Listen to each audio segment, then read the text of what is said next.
Hello everyone, welcome to our YouTube channel. आज हम लोग बात करने वाले हैं आईआईटी दिल्ली में प्लेसमेंट के रिगार्डिंग। तो इसके लिए हमारे साथ हैं देवभर्गा जी, उनका बहुत बहुत स्वागत है। Hello everyone. मैं आज तुम लोगों को प्लेसमेंट के कुछ टिप्स शेयर करूंगा और जो मैंने स्ट्रगल्स फेस किए और कैसे मेरा प्लेसमेंट हुआ, और इसके रिगार्डिंग बहुत इन्फॉर्मेटिव वीडियो होगा ये, तो कंटिन्यू कर सकते हैं हम लोग। हाँ, तो देवभर्गा जी, आप अपना इंट्रोडक्शन दीजिए कि आपने मतलब आपका बैकग्राउंड कैसा था, आपने ग्रेजुएशन से कहाँ से किया और एमएससी में आने के बाद यहाँ का क्या प्लान था आपका। बिल्कुल धर्मजीत। एक्चुअली मेरा नाम देवभर्गा घोष है। मैंने ग्रेजुएशन अपना मैथमेटिक्स ऑनर्स में किया था from saint Xavier's college Calcutta.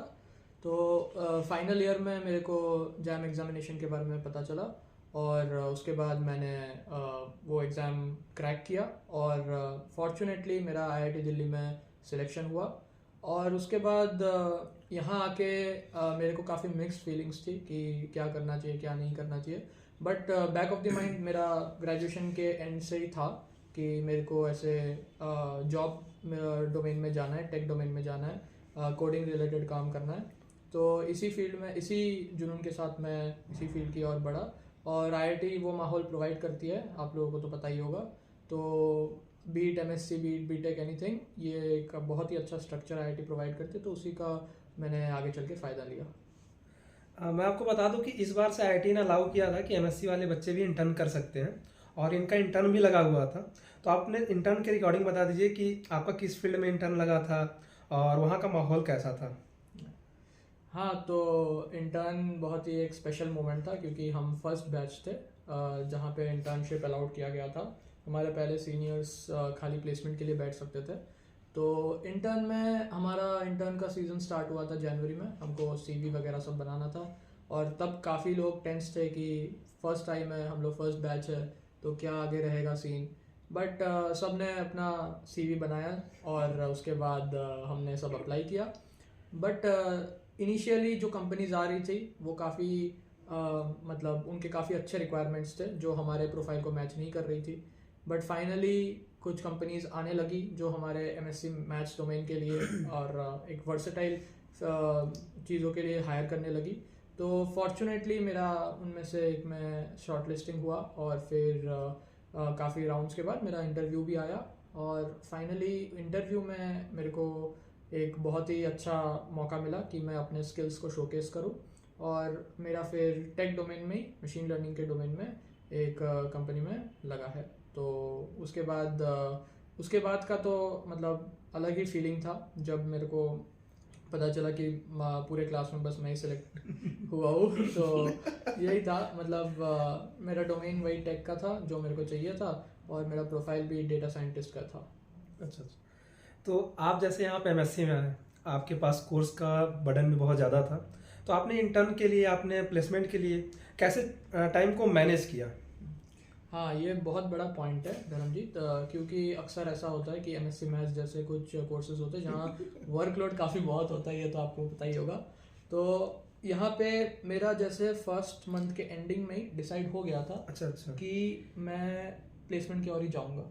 हम्म। तो इसमें क्या हुआ था कि मेरा क्लैरिटी था कि मेरे को करना क्या वही है बहुत आगे। जरूरी होता है। बहुत ज़रूरी होता है ये चीज़, वरना आप एक दूसरे के उसमें ही पड़े परेशान रहते रह हैं। जाते हैं। बिल्कुल। तो इसके बाद मैंने, क्योंकि मेरे को ये करना था, तो मैंने देखा ऑप्शंस क्या है। हम्म। तो यहाँ पे हम लोग इलेक्टिव्स ले सकते हैं। हाँ, तो ओपन इलेक्टिव्स। हाँ, ओपन इलेक्टिव्स। तो इसमें ये था, फर्स्ट सेम में कोई इलेक्टिव्स लेता नहीं है, बट मैंने देखा कि अगर मैं कुछ अपने मतलब का इलेक्टिव्स लूँ तो ये मेरे को बहुत बेनिफिट करेगा आगे जाके। ओके। तो मैंने फर्स्ट सेम से इलेक्टिव लेना स्टार्ट किया और सेकेंड सेम में आते आते मैंने मशीन लर्निंग का इलेक्टिव लिया। और वो काफ़ी बड़ा गेम चेंजर था क्योंकि यहाँ के बीटेक के प्रोफेसर्स पढ़ाते थे और काफ़ी हैंड्स ऑन एक्सपीरियंस वाला कोर्स था कि तुम आगे जाके इंडस्ट्री में कैसे काम करोगे उसका एक्सपीरियंस देते हैं ये कोर्सेज। और काफ़ी एप्लीकेटिव कोर्सेज है ये सब। तो ये करने का मेरा बहुत फ़ायदा हुआ और मैंने अपना टाइम तो मैनेज करना होता ही है, देखो अगर कुछ अचीव करना होता है तो वही। बट मैं कभी स्ट्रेस्ड आउट नहीं रहता था, मेरे को था कि सब सीखना है सही से।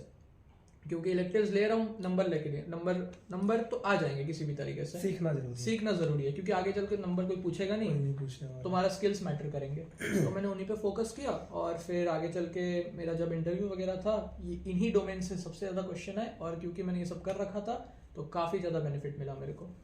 तो जैसे आप एमएससी के स्टूडेंट थे, आपने इंटरव्यू देने गए होंगे, तो इंटरव्यू में कैसा फील हो रहा था? मतलब कि जैसे बच्चे आते हैं बीएससी वगैरह करके तो बहुत ज़्यादा खुले हुए नहीं रहते हैं, तो वहाँ का फीलिंग कैसा था आपका, एक बार शेयर कर देते हैं आप?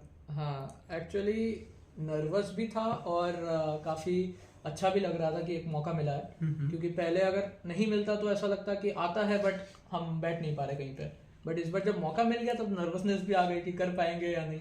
तो इसके बाद इंटरव्यू देखो ऐसा था कि मेरे में वो था कि मैं एक्सपोज करूँ कि जो मेरे को आता है वो मैं सामने वाले को बताऊँ, कन्वे कर पाऊँ। तो वैसा ही हुआ। इंटरव्यूअर बहुत सही होते हैं यहाँ के, जो रिक्रूटर्स आईआईटीज में आते हैं सब लोग पहले तुमको काम डाउन कराते हैं, वो बात करते हैं, फिर प्रोसेस कंटिन्यू करते हैं, डायरेक्टली कोई आके तुमको क्वेश्चंस नहीं पूछता। तो ये बहुत अच्छी चीज़ है। तो उससे ही नॉर्मलाइज हो गए, पहले घर की बात कर ली, कहाँ रहते हो, वहाँ क्या माहौल है, वो सब कर लिया, फिर तुमको क्वेश्चंस में गए। क्वेश्चंस थे अच्छे थे, सोचने लायक क्वेश्चंस थे, बट क्योंकि मैंने पिछले पॉइंट में आपको बताया कि मैंने ऐसे कोर्सेज कर रखे थे तो ये बहुत बड़ा बेनिफिट था। और मैं एक और चीज़ पॉइंट आउट करना चाहूँगा कि मैंने बहुत सारे प्रोजेक्ट्स कर रखे थे कोर्सेज के दौरान ही।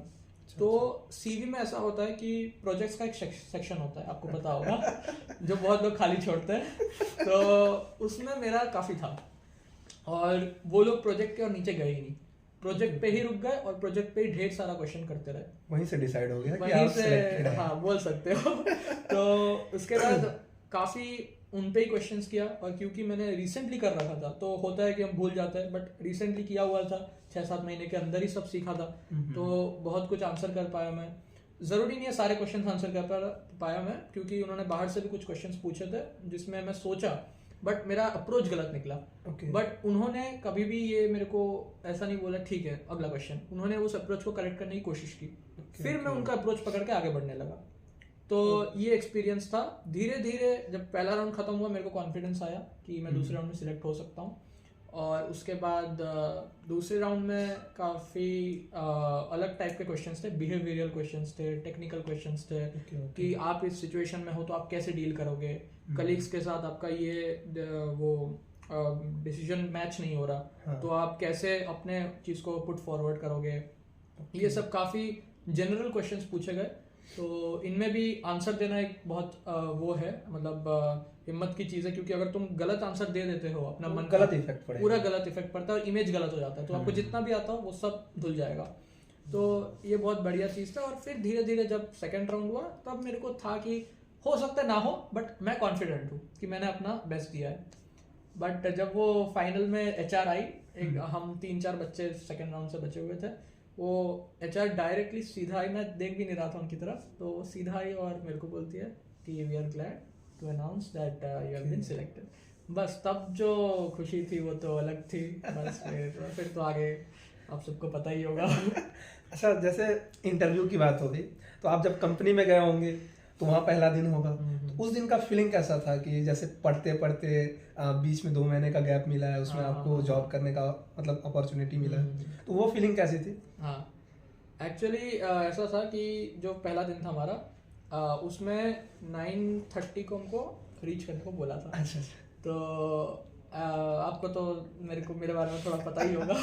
तो एनीवेज, तो उसके बाद किसी भी तरह हम लोग 9:35 तक मतलब जैसे क्लास में 15 मिनट बाद जाते हैं वहाँ भी लेट कर ही गए मतलब 5 मिनट का तो लेट हो ही गया। अच्छा। थोड़ा कम हुआ है, थोड़ा कम इम्प्रूवमेंट हुई है, बट ठीक है कोई नहीं। तो मेरे यहाँ से और एक आईआईटीसी और एक स्टूडेंट था। अच्छा। हम दोनों साथ में गए थे क्योंकि हम दोनों का इंटर्न लगा था। तो कंपनी में पहुँचने के बाद पहले बहुत अच्छे से ग्रीट किया।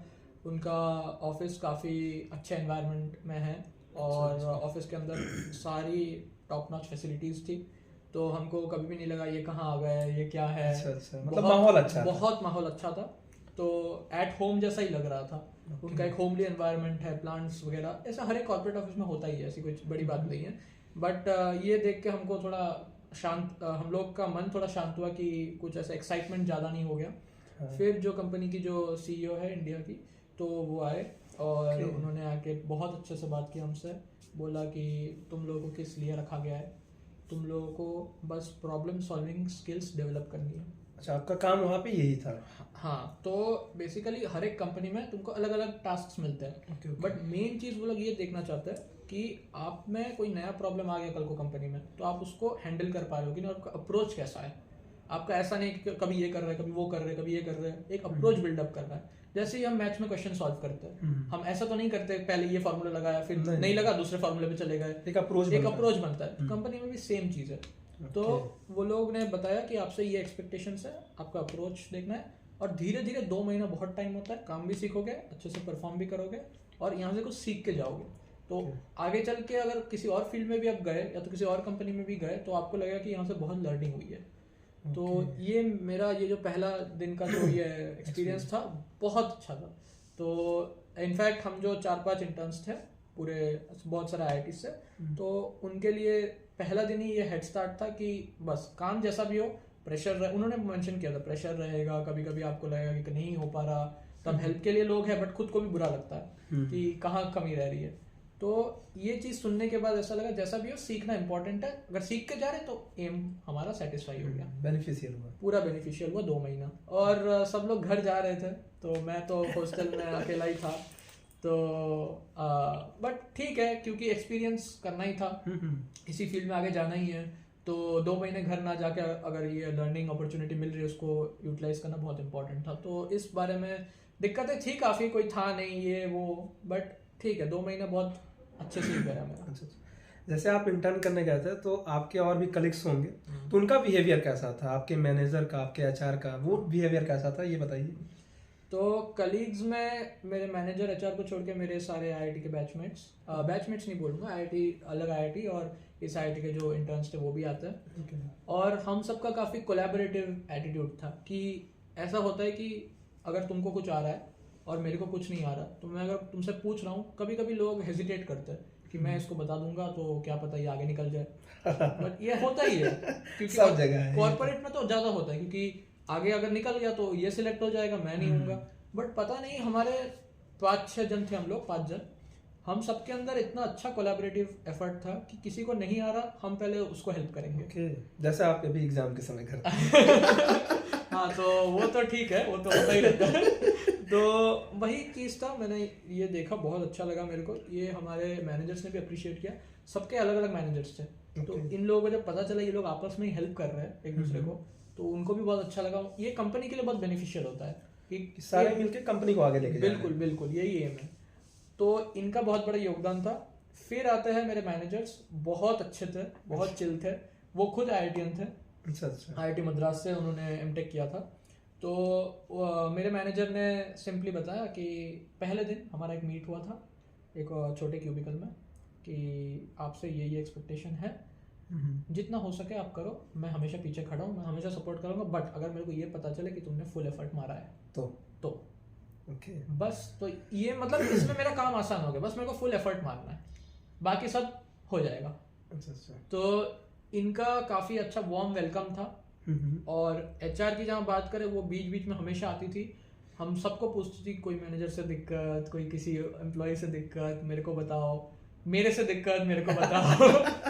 तो ये सब हमारा काफ़ी फन कन्वर्सेशन था, काफ़ी सेफ जैसा लग रहा था हमको, वहाँ कोई दिक्कत नहीं हो रही थी। तो काफ़ी वो था, मतलब एक प्रोटेक्टिव एनवायरनमेंट था जहाँ आपको एक्सेल करने का मौका दिया जाएगा, बट आपको अगर कोई दिक्कत हो रही है तो आपको वो दिक्कत भी आपके वहाँ से हटा दी जाएगी। तो ये एक बहुत अच्छा एक्सपीरियंस था मेरा कॉर्पोरेट में। जैसे आपका इंटर्न लगा, फिर PPO लगा, तो एक बार सैलरी भी बता दीजिए ताकि वो भी मोटिवेट रहे कि हमें भी पढ़ना है। ठीक है, ये पहली बात ये है कि मेरा PPO लगने के बाद मैं काफ़ी खुश था कि अब एक बैकअप अच्छा खासा है मेरे पास, कि ऐसा नहीं है कि प्लेसमेंट्स हो ना हो, मतलब ऐसा होता है हमारे यहाँ कि PPO लग गया तो हम प्लेसमेंट्स में फर्दर बैठ नहीं सकते, बट क्योंकि कंपनी अच्छी थी, मैंने 2 महीने अच्छे से काम किया था, मेरे को वर्क एनवायरनमेंट पता था, तो मैंने तुरंत इसको ये कर दिया। तो उस मोमेंट पे काफ़ी खुशी हुई थी, बट अगले मोमेंट पे लग रहा था कि कहीं गलती तो नहीं कर दी कि ऐसा नहीं है कि पे काफ़ी कम मिलेगा ये वो, क्योंकि पे भी एक मोटिवेशन होता है जैसा आपने बोला। वो बता दीजिए। वो ज़रूर बताऊंगा। उसके पहले एक चीज़ कि पे फोकस हमेशा नहीं करना चाहिए। अच्छा अच्छा। क्योंकि ऐसा होता है कि अगर आपको पहला जॉब जो होता है आपका काम सीखने के लिए होता है, तो आपको अगर थोड़ा कम पे भी मिल रहा है, ऐसा नहीं कि बिल्कुल कम पे, अगर आपको बहुत कम पे मिल रहा है तो आपको पता होगा कि मैं जो काम कर रहा हूँ उसका बहुत कम मिल रहा है मेरे को। ये तो सबको पता रहता है। हाँ, बट अगर आपके एक्सपेक्टेशन से थोड़ा कम है तो भी आपको वो काम ले लेना चाहिए मेरे हिसाब से, क्योंकि मैंने देखा है कि आगे बहुत लोग जाते हैं अगर जो छोटे से स्टार्ट करते हैं, क्योंकि काम सीखना सबसे मेन होता है इस फील्ड में। अगर आपको काम आता है तो आपका ग्रोथ एकदम एक्सपोनेंशियल है। तो ये एडवाइस के बाद जब पे की बात आई गई है तो इंटर्न कितने का लगा था? हाँ ठीक है। तो मेरा intern is around CTC of 25 lakhs तो पर एनम। तो इंटर्न नहीं, वो तो पीपीओ है। I am sorry, PPO is around 25 lakhs पर एनम। सो शुरुआत कहाँ से हुआ था इंटर्न का, ये भी शुरुआत इज 50,000 पर मंथ और 2 महीने का वो था। तो एक्चुअली हमारा 40,000 का था, बट उसके बाद थोड़ा बोनस मिला था तो अराउंड 50,000 ही हो गया पर मंथ। सो ये था एक्सपीरियंस। बट जब वही PPO की बात आती है तो आप तो जानते ही होंगे कितनी खुशी थी मेरे को। वो तो मैंने देखा था। तो जैसे कि आपने तो ये अपना एक्सपीरियंस बताया कि आपका इंटर्न कैसा था, आपका पीपीओ कितने का लगा। अब आप बताइए कि जो बच्चे अभी जैम की प्रिपरेशन कर रहे हैं और जो अभी MSc फर्स्ट ईयर में है बाय द वे, तो उनको प्रिपरेशन कैसे स्टार्ट करना चाहिए, उनको कहाँ से बेसिक्स अपने तैयार करने चाहिए, कहाँ से कोडिंग वगैरह सीखना चाहिए, ये सब बातें आप अपने एक्सपीरियंस के बेसिस पे इनको जरूर बता दीजिए ताकि इनके लिए हेल्पफुल रहे। ठीक है। तो पहली बात, जैम का जो आपको पैटर्न पता है कि वहाँ पे आपको जो क्वेश्चंस सॉल्व करने होते हैं वो काफ़ी वो होता है कि आपको लॉजिकल होता है। आपको ऐसा नहीं कि आपको रटने की बहुत ज़रूरत है, आपको प्रोसेस पता होना चाहिए, आपको जो थियरम्स है मैथ्स में वो कहाँ यूज़ करने वो पता होने चाहिए, और प्रॉब्लम सॉल्विंग स्किल्स जो है वो डेवलप करनी आनी चाहिए। अगर आप ये डेवलप करते हैं जैम के दौरान तो आगे चल के आप कोई भी जॉब करो ये तो कांस्टेंट रहना ही है। तो मेन फोकस जैम में आप रैंक लाने से बेटर है कि प्रॉब्लम सॉल्विंग एटीट्यूड, और आगे चल के जो मैथ्स में आप मतलब क्योंकि आप MSc मैथ्स करने ही वाले हो तो आगे चल के मैथ्स में आपको MSc में दिक्कत ना हो तो थियरम्स जो वगैरह आप पढ़ रहे हो तो उनका एप्लीकेशन जानो। हाँ ठीक है ठीक है। भले ही आप प्रूफ पे उतना ध्यान मत दो जो कि ये नहीं देते। आप एप्लीकेशन जानो, और एप्लीकेशन जानने से आपका बहुत काम आसान हो जाएगा और ये आगे चल के आपको हर एक चीज़ में हेल्प करेगा। और रही बात कोडिंग की, तो मैं BSc फाइनल ईयर से ही काफ़ी इंटरेस्टेड था इस फील्ड में, क्योंकि जब मेरे को एक्सपोजर मिला कोडिंग का उसके बाद से मैं काफ़ी इंटरेस्ट लेने लगा इस चीज़ में। कोडिंग के बहुत प्लेटफॉर्म्स है, आप पहले प्लेटफॉर्म सब छोड़ो, आप बेसिक्स अपने क्लियर करो। जैसे C लैंग्वेज हो गया, C लैंग्वेज हो गया, फिर या तो पाइथन लैंग्वेज पाइथन हो गया, कोई भी लैंग्वेज ले लो, उसके बेसिक्स क्लियर करो। और लैंग्वेज बहुत लोग मैंने देखा है कंप्यूटर प्रोग्रामिंग से काफ़ी डरते हैं, बट उसको एज अ लैंग्वेज ही देखो कि कोई दूसरी भाषा है जिससे आप कम्युनिकेट करना चाहते हो कंप्यूटर्स के साथ। बस ये अगर बेसिक आपके अंदर क्लियर होगा तो भाषा के अलग अलग रूल्स होते हैं, वही बस उस लैंग्वेज के अलग अलग तरीके हैं लिखने के। तो ये चीज़ आपको अगर मन में क्लियर हो तो आप अच्छे से उसको प्रोसेस कर पाओगे। और पहले अगर बेसिक्स एकदम फाउंडेशन 3-4 महीने लगा के आराम से टाइम लगा के उसको बेसिक्स क्लियर करो, क्योंकि बेसिक्स क्लियर होंगे तो आगे सब आसान हो जाएगा। आगे कॉम्प्लिकेटेड चीज़ें आती है बट वो चीज़ उतनी कॉम्प्लिकेटेड नहीं लगेगी अगर आपको बेसिक्स एकदम स्ट्रांग हो। Just like any other subject, आपका मैथ्स का बेसिक्स एकदम स्ट्रांग है, आगे चल के कितना भी फर्दर मैथ्स हो प्रॉब्लम ज़्यादा नहीं होगा। हाँ, धीरे धीरे तो सीखते जाएंगे। उसके बाद अगर आपने बेसिक्स क्लियर किया, जो आप बेसिक्स बहुत रिसोर्सेज से क्लियर कर सकते हो, यूट्यूब पे बहुत अच्छे अच्छे चैनल्स है जहाँ बेसिक्स क्लियर होता है। फिर काफ़ी प्रॉब्लम साइट्स है जहाँ आप बेसिक प्रॉब्लम सॉल्व कर सकते हो। इसके बाद जब आप कॉन्फिडेंट हो, 1-2 साइट का नाम भी बता दीजिए। हाँ, एक साइट है आपका LeetCode, वहाँ पे आपके इंटरव्यू प्रिपरेशंस होती है। तो वहाँ पे आपके जो कोडिंग क्वेश्चंस होते हैं वो इजी से लेके हार्ड तक होते हैं। इंटरव्यू के लिए अक्सर मीडियम हार्ड ही पूछे जाते हैं, बट आप पहले अपना सिंटैक्स वगैरह लैंग्वेज के बारे में जानकर इजी क्वेश्चंस करिए। इजी क्वेश्चन सब लोग इग्नोर करते हैं, वो करेंगे आपका बेसिक्स एकदम स्ट्रांग होगा। उसके बाद जब आप कॉन्फिडेंट हो गए, LeetCode जैसे साइट्स पे बहुत फेमस साइट है, सबने नाम सुना ही होगा। उसके बाद आप जाइए मीडियम और हार्ड क्वेश्चंस करने में जो इंटरव्यू में पूछे जाते हैं। तो ये चीज़ बहुत बेनिफिशियल होती है और इनमें टाइम लगता है। आप अगर 1 साल अच्छे से आराम से अपने पेस पे करोगे तो 1 साल इज एनफ। ऐसा नहीं कि प्लेसमेंट आ रहा है 3 महीने पहले चालू किया, एफिशिएंसी अगर आप बहुत ज़्यादा एफिशिएंट है तो हो भी सकता है, बट मैं सबके लिए इन जनरल बोल रहा हूँ, 1 साल इन हैंड लेके चालू कीजिए, आपको बहुत आराम से स्मूथ सेलिंग आपका प्रोसेस कंप्लीट होगा, और एट द एंड जो मैंने बात की है, एक सीखने का एक एंड आउटकम मिलेगा कि आपने सीखा है, और क्योंकि आपने सीखा है आगे चल के कुछ ना कुछ होना ही है। तो ये थी मेरी कोडिंग की टिप्स, और आई थिंक ये एनफ है, मोर देन एनफ है। जैसा कि देवर्गा ने बताया कि इसको बीएससी लास्ट ईयर से ही पता चल गया था कि मेरा इस फील्ड में इंटरेस्ट है, तो इसने उसी टाइम से अपना स्टार्ट कर लिया था। जैसे आपको अभी तक मान लीजिए आप क्लियर नहीं है, लेकिन जैम के बाद आपका क्लियर हो जाता है कि आपका पेपर कैसा गया है, आप कौन सा आईआईटी में जा रहे हो, आपका फील्ड कौन सा आप चूज करने वाले हो। तो आप जो वो एग्जाम देने के बाद बीएससी फाइनल ईयर के बाद जो 2 महीने का गैप होता है, आप उसको भी अपना आप उसको मैक्सिमाइज करके उसमें एफर्ट्स दे करके आप अपने प्लेसमेंट के लिए तैयारी कर सकते हो। ऐसा नहीं है कि आप बीएससी लास्ट ईयर में अब नहीं कर पाए तो भाई ये तो इनका पढ़ा हुआ था इसलिए हो गया, ऐसा नहीं है। आप वो 2 महीने को अपने पूरा का पूरा एफर्ट दे करके उसको अच्छे से अच्छा बना सकते हैं। ठीक है, तो आई होप कि आपको इस सेशन से बहुत ज़्यादा मोटिवेशन मिला होगा, आपको समझ में आया होगा कि क्या बारीकियां हैं, कैसे तैयारी करना चाहिए, और इंटर्न में और कंपनीज में क्या एक्सपीरियंस होता है। ठीक है, और भी ऐसे वीडियोस के लिए हमारे चैनल को देखते रहिए। बहुत बहुत धन्यवाद। थैंक यू धर्म जी। Bye bye.